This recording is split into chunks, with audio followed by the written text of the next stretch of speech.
Salut les amis and welcome on this platform.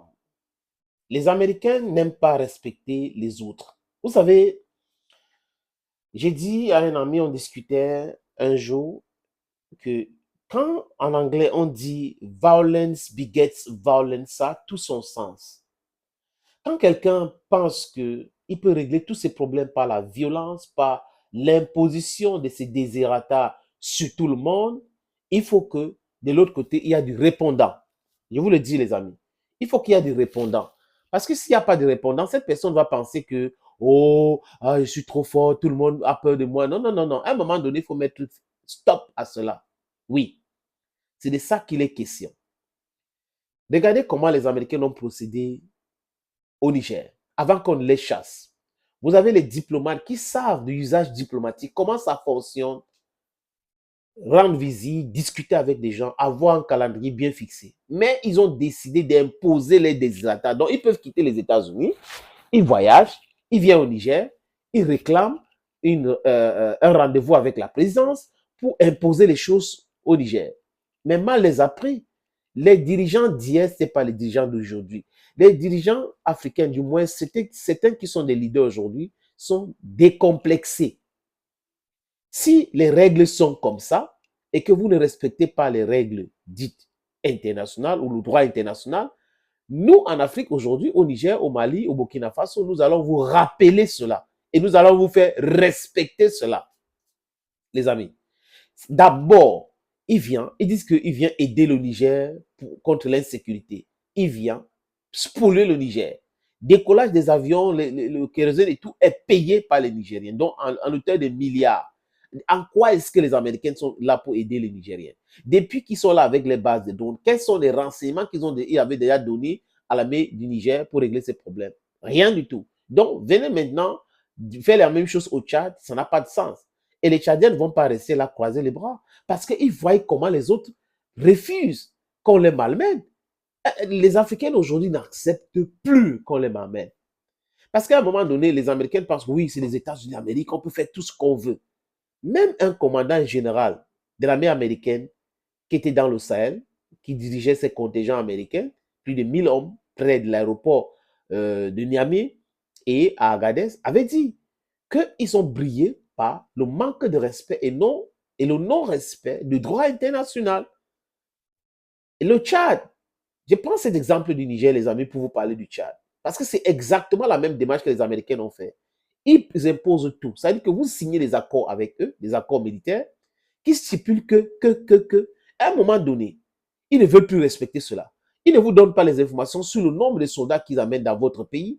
Ils ne vous donnent pas les informations sur la qualité d'armes et la quantité d'armes qu'ils amènent dans votre pays. Ils ne vous donnent pas les informations sur les surveillances qu'ils font dans votre pays. Rien, rien de tout cela. Et quand vous voulez parler, oh, c'est des menaces, on va vous sanctionner, on va faire ceci, faites attention, on peut vous créer des situations de coup d'État. On a dépassé cette époque-là. Les Africains aujourd'hui refusent de trahir leur patrie, l'Afrique. Oui, refusent de trahir leur patrie, l'Afrique. Le Tchad a envoyé une lettre de menace aux Américains pour dénoncer l'accord militaire bientôt si ça continue comme ça. Mais ça, c'est l'étape qui va amener à cette rupture des coopérations militaires. Au niveau de la base de Hadji Kosai, je ne sais pas si je prononce bien, Kosai, les Américains font ce qu'ils veulent. Ils font tout et du n'importe quoi là-bas. Le général Idriss Amin, qui est le patron de l'armée de l'air tchadienne, est très en colère. Il ne comprend pas comment les gens peuvent se comporter comme ça.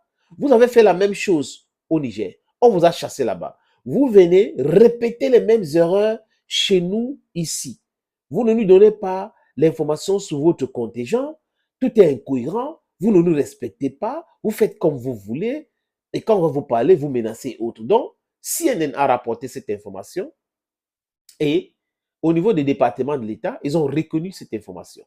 Ils ont reconnu que oui, le Tchad a envoyé une lettre les menaçant de rompre leur coopération militaire.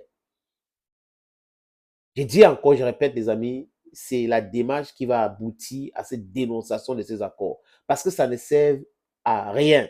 Ces accords militaires avec la France, avec les États-Unis ne servent jamais les intérêts des pays africains, des micro-États africains. Ça ne sert jamais l'intérêt de l'Afrique. Parce que je répète encore, pour moi, l'Afrique, c'est un pays. Ces choses-là sont faites pour servir l'intérêt de l'impérialisme occidental. Et l'impérialisme occidental est là pour nous détruire. L'impérialisme occidental n'aime pas les Africains. L'impérialisme occidental veut profiter des Africains. C'est ce qu'il faut qu'on mette dans notre tête. Donc, ceux qui sont en train de gérer le Tchad, même de façon transitoire, devraient savoir qu'il est temps, avant les élections, même de dénoncer ces accords-là et de demander aux Américains de partir. Il faut demander aux Français de partir avec les bases militaires. Ça n'a pas sa place là-bas. On s'appelle les États-Unis d'Amérique. Bon, si on a une superpuissance, on est superpuissance parce qu'on respecte les droits des autres, parce qu'on respecte le droit international, parce qu'on respecte les règles établies par tout le monde. Mais quand on piétine ces règles-là, quand on n'arrive pas à respecter la parole donnée, est-ce qu'on a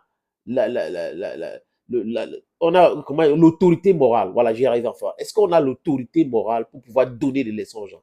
Si vous ne vous respectez pas et vous ne respectez pas même votre parole donnée et vous pensez que c'est la force brute qui règle tous les problèmes au monde, oui, vous nous parlez, on va envoyer les F-16, on va envoyer les chars Abrahams, on va faire ceci, on va vous bloquer diplomatiquement, on va vous mettre sous embargo. Ça va régler le problème d'aucun pays, les embargos américains. Embargo, embargo, embargo. Est-ce que les gens se nourrissent aux États-Unis? Est-ce que les gens mangent seulement? Je ne sais pas. Non, les Africains ne se nourrissent pas aux États-Unis. Les Américains se nourrissent aux États-Unis et les Américains profitent de leur pays. C'est de ça qu'il est question. Mais vous ne pouvez pas venir chez les autres, dicter votre loi, imposer les choses chez l'autre. Non. Je suis d'accord avec le général Amin et je suis d'accord avec les autorités du Tchad pour une fois. Et je pense qu'il faut pousser cette rupture-là. Il faut aller vers la rupture totale. Le Tchad, est-ce que le Tchad a connu de la stabilité avec les bases militaires françaises? Non. Est-ce que le Tchad a connu la stabilité après avoir signé un accord de sécurité avec les États-Unis? Non. Idem pour tous les autres pays. Donc, il faut que ça ring a bell in our head. These people are just there to manipulate us, impose insecurity on us, and then continue the spillage of Africa. Thank you, friends, for always watching videos on this platform. You got to put what I'm talking about. Hey, je vais parler comme les Américains, les amis. Bye bye.